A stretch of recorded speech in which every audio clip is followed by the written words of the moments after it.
Good evening বন্ধুরা। আজ হলো 10 মে রবিবার। আজকের সন্ধ্যার বিশেষ বিশেষ খবর হলো 41 বছরের খরা কাটাতে এবার শিলচর থেকে মন্ত্রীর দাবি।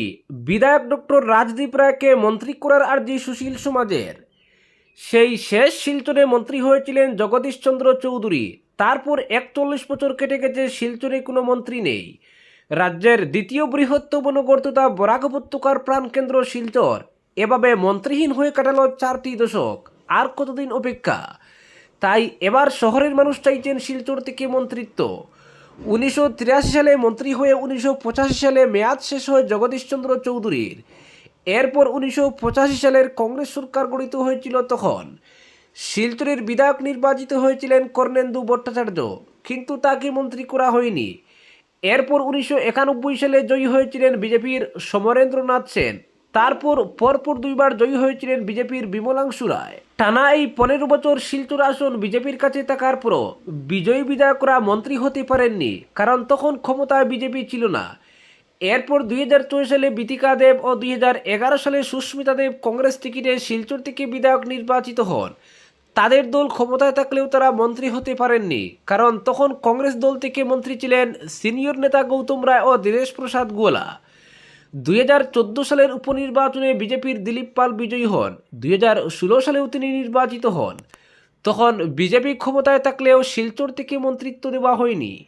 2021 সালে বিজেপি টিকিটে দীপায়ন চক্রবর্তী জয়লাভ করেছিলেন, কিন্তু এবারও বিজেপি ক্ষমতায় থাকার পরও শিলচরের বিধায়ক দীপায়ন মন্ত্রী হতে পারেননি। শিলচরের সাধারণ মানুষের বক্তব্য হলো, 1991 সাল থেকেই শিলচর আসনে বিজেপি ভোট পেয়ে আসছে। 7বার এখান থেকে বিজেপির প্রার্থীরা বিধায়ক হয়েছেন।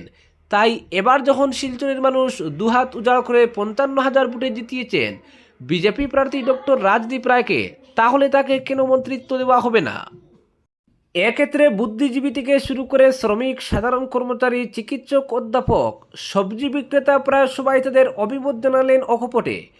41 বছর অপেক্ষার পর শিলচর থেকে এবার মন্ত্রী দেখতে চান তারা। শহরের বিশিষ্ট চিকিৎসক একাধারে সমাজকর্মী ডক্টর অনিরুদ্ধ বিশ্বাস মনে করেন শিলচর থেকে এবার যেন মন্ত্রিত্ব দেওয়া হয়। অসমের দ্বিতীয় বৃহত্তম নগর তথা বরাক উপত্যকার বৌদ্ধিক প্রাণকেন্দ্র এই শিলচর থেকে ডক্টর রাজদীপ রায়কে মন্ত্রী করা হোক। শিলচরের মানুষ এতে উপকৃত হবেন। একই সুরে নিজের অভিমত ব্যক্ত করলেন অবসরপ্রাপ্ত অধ্যাপক শ্যামলী কর। তিনি জানান, শিলচর থেকে মন্ত্রী দেওয়া অবশ্যই উচিত।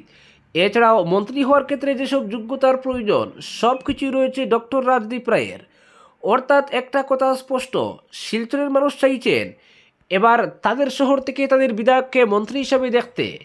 সরকারি কর্মচারী সুদেব চক্রবর্তী বললেন, আর কত অপেক্ষা, এবার অন্ততপক্ষে শিলচরে মন্ত্রী দেওয়া হোক। বিজেপিকে হাত ভরে বছরের পর বছর ভোট দেওয়ার পরও যদি শিলচরের ভাগ্যে মন্ত্রিত্ব না জুটে, তাহলে সেটা হবে অত্যন্ত দুঃখজনক। শিলচরে মন্ত্রী চাই, সোজাসুজি বললেন সবজি বিক্রেতা চিন্ময় দাস ও সত্যজিৎ রায়। বিশিষ্ট বুদ্ধিজীবী অবসরপ্রাপ্ত অধ্যাপক দীপঙ্কর কর বলেন, রাজদীপ রায়কে মন্ত্রিত্ব দেওয়া হোক। এতে বরাকের যে বিভিন্ন মেগা প্রকল্পগুলো আটকে গেছে সেগুলোর কাজ ত্বরান্বিত হবে। সাংস্কৃতিক কর্মী সঞ্জয় প্রকাশ দাস অভিমত ব্যক্ত করে বলেন, ডক্টর রাজদীপ রায় একজন যোগ্য ব্যক্তি, তাকে মন্ত্রিত্ব দেওয়া হলে শিলচরের মানুষ উপকৃত হবেন, বরাকের মানুষ উপকৃত হবেন। বিশিষ্ট কলমচি মানস ভট্টাচার্য, অবসরপ্রাপ্ত অধ্যাপক দেবাশিস কর তাদের অভিমতি জানান। শিলচরের এমন একজন ব্যক্তি বিধায়ক হয়েছেন যাকে মন্ত্রিত্ব দিলে মানুষ উপকৃত হবেন। এছাড়া আরও একটি লক্ষণীয় বিষয়, শিলচর আসনে পরাজিত কংগ্রেস প্রার্থী অভিজিৎ পাল পর্যন্ত বলেছেন শিলচর থেকে রাজদীপ রায়কে মন্ত্রী করা হোক। অর্থাৎ বিরোধী দলও চাইছে শিলচর থেকে মন্ত্রী হোক। সবার একটি প্রশ্ন, এভাবে শিলচরের মতো একটি গুরুত্বপূর্ণ শহর বছরের পর বছর মন্ত্রিত্ব বর্জিত থাকবে, এটা কি ভাবা যায়? এভাবেই শহরের প্রত্যেক শ্রেণীর নাগরিককে দেখা গেল শিলচরের জন্য মন্ত্রিত্বের দাবি করতে। অপরদিকে হাইলাকান্দিতে গৃহবধূ নিখোঁজ, নগদ টাকা গয়না নিয়ে পালানোর অভিযোগ তুলে পুলিশের দ্বারস্থ স্বামী। হাইলাকান্দি জেলার শিরিশপুর এলাকায় এক গৃহবধূর রহস্যজনক নিখোঁজ হওয়ার ঘটনাকে কেন্দ্র করে ব্যাপক চাঞ্চল্যের সৃষ্টি হয়েছে। এ ঘটনায় নিখোঁজ মহিলার স্বামী বিশ্বজিৎ শব্দকর শিরিশপুর পুলিশ ফাঁড়িতে একটি লিখিত এফআইআর দায়ের করেছেন। অভিযোগ অনুযায়ী কয়েক বছর আগে বিশ্বজিৎ ও মাম্পির বিয়ে হয়। গত শনিবার হঠাৎ বাড়ি থেকে নিখোঁজ হয়ে যান মাম্পি। পরিবারের দাবি, বাড়ি ছাড়ার সময় তিনি নগদ অর্থ, গুরুত্বপূর্ণ নথিপত্র এবং কিছু স্বর্ণালঙ্কার সঙ্গে নিয়ে যান। ঘটনার পর আত্মীয় স্বজন ও সম্ভাব্য বিভিন্ন স্থানে খোঁজাখুঁজি চালিয়ে এখন পর্যন্ত তার কোনো সন্ধান মেলেনি। নিখোঁজ গৃহবধূর স্বামী বিশ্বজিৎ সংবাদ মাধ্যমকে জানান, ঘটনার দিন সকালে তিনি ও পরিবারের অন্য সদস্যরা ঘুমিয়েছিলেন। ওই সময় তার স্ত্রী বাড়ি ছেড়ে চলে যান। তার অভিযোগ, মাম্পি শব্দকর এক যুবকের সঙ্গে বেঙ্গালুরুতে পালিয়ে গেছেন। বিশ্বজিৎ আরও জানান, তাদের সংসারে 2 সন্তান রয়েছে, যাদের বয়স 8 ও 11 বছর। এছাড়াও তার বাবা ক্যান্সারে আক্রান্ত। সন্তানদের দাবি, ঘটনার আগের রাতে তাদের মা বলেছিলেন যে শনিবার সকালে আত্মসহায়ক গোষ্ঠীর একটি বৈঠকে যোগ দিতে আলগাপুরে যেতে হবে। উল্লেখ্য, মাম্পি শব্দকর একটি আত্মসহায়ক গোষ্ঠীর সভাপতির দায়িত্বে রয়েছেন বলেও জানিয়েছেন তার স্বামী। এফআইআরে বিশ্বজিৎ দ্রুত তদন্তের দাবি জানিয়ে পুলিশের কাছে নগদ অর্থ, গুরুত্বপূর্ণ নথিপত্র ও স্বর্ণালঙ্কার উদ্ধারের আবেদন করেছেন। পাশাপাশি নিখোঁজ গৃহবধূর সন্ধান পেতে প্রশাসনের সহযোগিতাও কামনা করেছেন তিনি। ঘটনার পর এলাকা জুড়ে নানা জল্পনা কল্পনা শুরু হয়েছে, তবে পুরো বিষয়টি তদন্ত সাপেক্ষ বলে জানিয়েছে পুলিশ।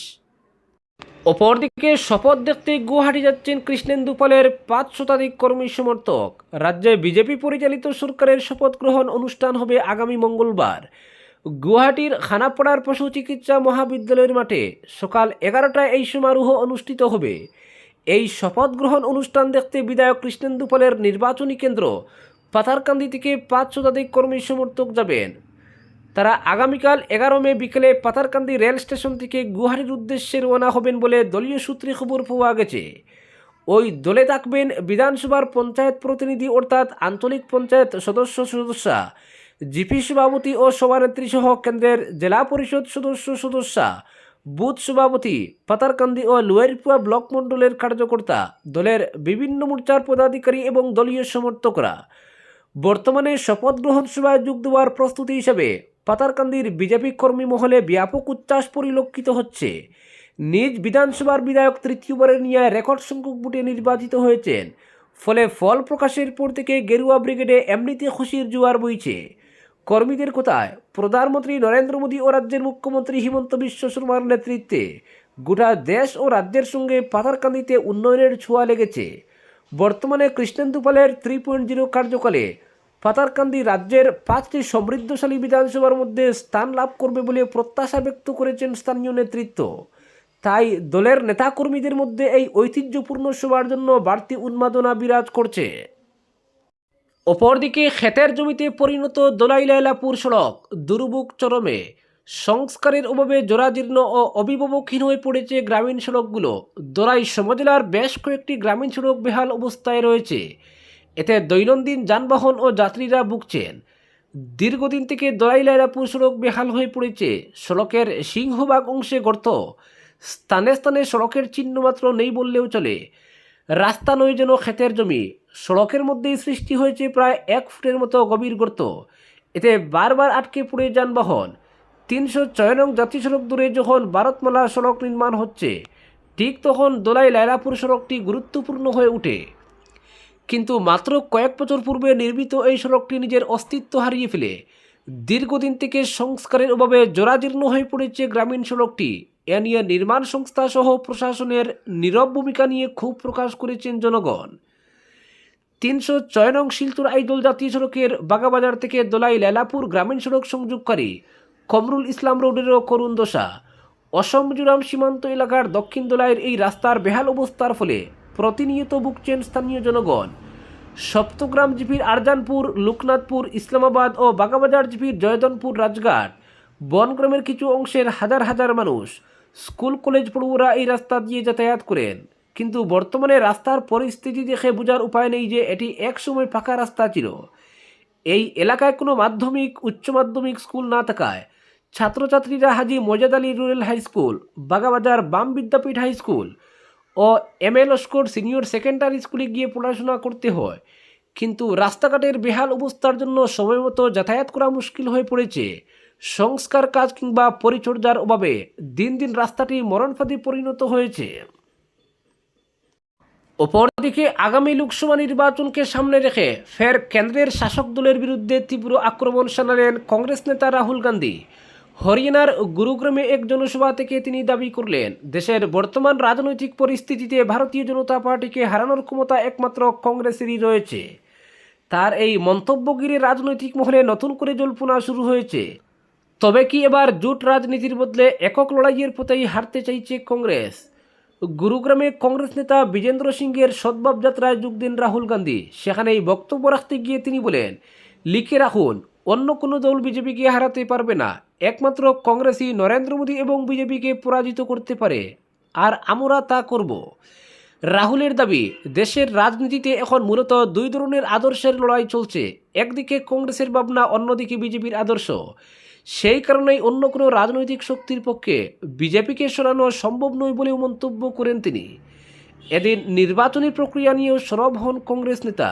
তার অভিযোগ, বিভিন্ন রাজ্যে পরিকল্পিতভাবে বুথে কারচুপির পরিবেশ তৈরি করা হচ্ছে।